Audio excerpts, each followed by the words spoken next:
Okey, bismillahirrahmanirrahim. Settle sudah.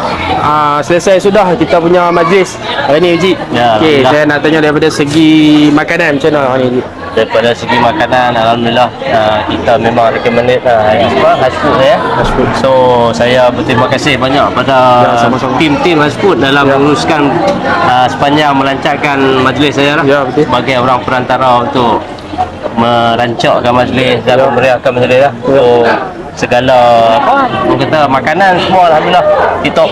TikTok. Kalau alhamdulillah.